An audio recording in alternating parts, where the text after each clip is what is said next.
A'udzu billahi minasyaitonir rajim. Bismillahirrahmanirrahim.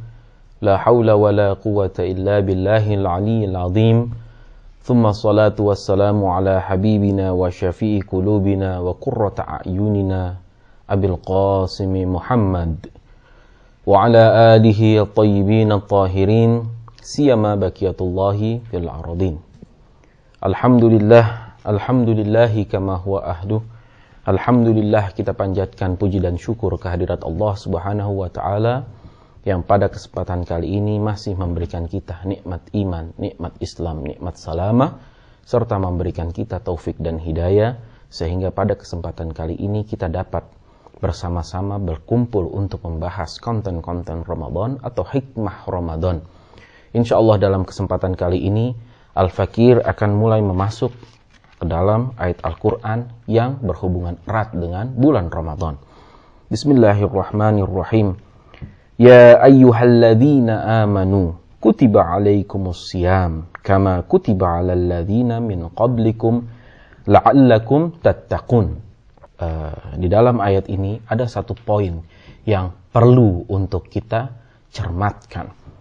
Ayat berbunyi dengan ya ayyuhalladzina amanu, wahai orang-orang yang beriman. Kutiba alaikumusiyam, diwajibkan atas kamu berpuasa. Tentu saja puasa di bulan Ramadan, karena ayat selanjutnya membahas tentang bulan suci Ramadan. Kama kutiba alal ladzina min qablikum la'allakum tattaqun, di mana di bulan-bulan Ramadan sebelumnya juga untuk mereka-mereka yang muwahhid, mereka juga berpuasa di bulan suci Ramadan. Karena bulan Ramadan bukanlah bulan yang khusus hanya untuk umat Islam, tapi untuk umat muwahhid sebelum Islam itu ada. Seperti contohnya umat-umat di zaman Nabi Allah Ibrahim dan juga umat-umat muwahhid lainnya. Ala kulli hal, poin penting yang pertama yaitu kutiba alaikumusiyam. Ini ayat yang sharih, ayat yang secara jelas mengatakan diwajibkan atas kalian untuk berpuasa. Ayat yang sama juga Allah pernah firmankan di surat Al-Baqarah di ayat 181. Ayat tersebut berkaitan tentang wasiat. Kutiba alaikum idza hadara ahadakumul maut in tarakal khair al-wasiyah. Ini ayat juga ayat yang sharih, ayat yang jelas, ayat yang bunyinya persis seperti bunyi ayat saum. Ketika Allah mengatakan kutiba alaikumusiyam, diwajibkan atas kamu berpuasa, di dalam ayat surat Al-Baqarah ayat sebelumnya, yaitu ayat surat Al-Baqarah surah Al-Baqarah ayat 180, Allah mengatakan atau Allah berfirmankan kepada Rasul dengan ayat yang berbunyi kutiba alaikum idza hadara ahadukumul maut al wasiyah in tarakal khair. Artinya apa? Diwajibkan atas kalian, wahai orang-orang yang beriman, ketika datang menghampirimu maut atau kematian, untuk meninggalkan wasiat. Wasiat berarti hal yang sama wajibnya seperti Allah mewajibkan siyam atau berpuasa. Hal yang sangat menarik ikhwan wal akhwat, ketika wasiat itu adalah hal yang diwajibkan oleh Allah Subhanahu wa taala, di sini ada pertanyaan yang besar. Apakah mungkin Ar-Rasul sallallahu alaihi wasallam, nabi besar kita, Nabi Muhammad sallallahu alaihi wasallam, ketika ingin meninggal dunia, apakah mungkin Ar-Rasul tidak meninggalkan wasiat sama sekali kepada keluarga ataupun kerabat ataupun umatnya? Apakah mungkin hal itu terjadi? Jawabannya sangat-sangat tidak mungkin. Karena sesuai dengan Al-Quran, meninggalkan wasiat itu adalah hal yang wajib. Sehingga Rasulullah tidak akan pernah mungkin meninggalkan kewajiban tersebut. Maka Ar-Rasul ketika ingin meninggal dunia, pasti meninggalkan wasiat kepada keluarga maupun kepada orang terdekatnya ataupun kepada umatnya. Wasiat apa yang paling hebat yang harus ditinggalkan oleh Ar-Rasul?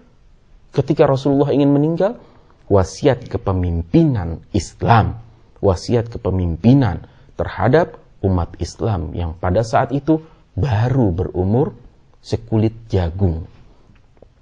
Dalam ayat selanjutnya, kita kembali ke dalam surah selanjutnya yang terkait dengan bulan Ramadan. Ayat selanjutnya, ayyaman ma'dudat.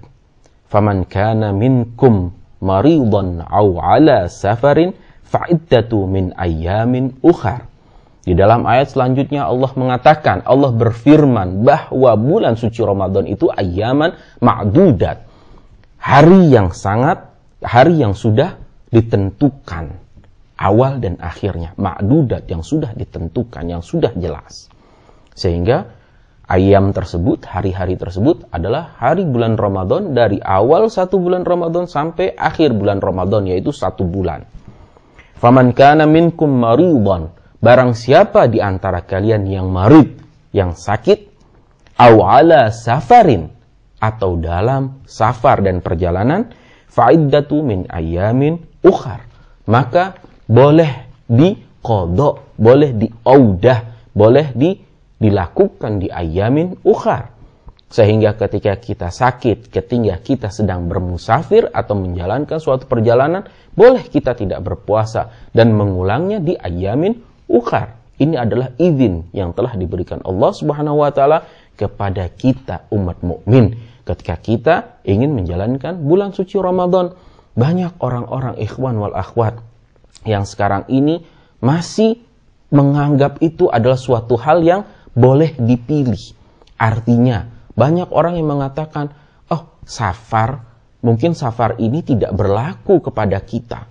Karena safar ini untuk safar-safar umat-umat di zaman terdahulu, di mana di zaman terdahulu umat-umatnya untuk melakukan perjalanan harus melakukan perjalanan dengan sangat sulit karena harus berjalan kaki atau naik kuda berhari-hari, berbulan-bulan. Sekarang ini ketika kita melakukan perjalanan, kita tinggal duduk di atas mobil yang ber-AC dan juga tinggal naik pesawat, maka itu sudah tidak lagi menjadi suatu kesulitan. Akan tetapi ikhwan wal akhwat, di dalam surat ini yang insya Allah akan kita jelaskan, akan Al-Fakir jelaskan di dalam jalasa selanjutnya secara jelas dikatakan oleh Allah, milak atau inti dari berpuasa bukanlah kekuatan kita, tetapi menjalankan perintah Allah. Ketika Allah mengatakan bahwa puasalah kalian, maka kita berpuasa. Ketika Allah mengizinkan atau melarang kita untuk tidak berpuasa, maka kita tidak boleh untuk melakukan puasa. Karena apa? Karena Allah telah mengizinkan, Allah telah memberikan kemudahan kepada kita. Dan itu tidak tergantung kepada kekuatan kita untuk melakukan puasa tersebut ataupun tidak melakukan puasa tersebut.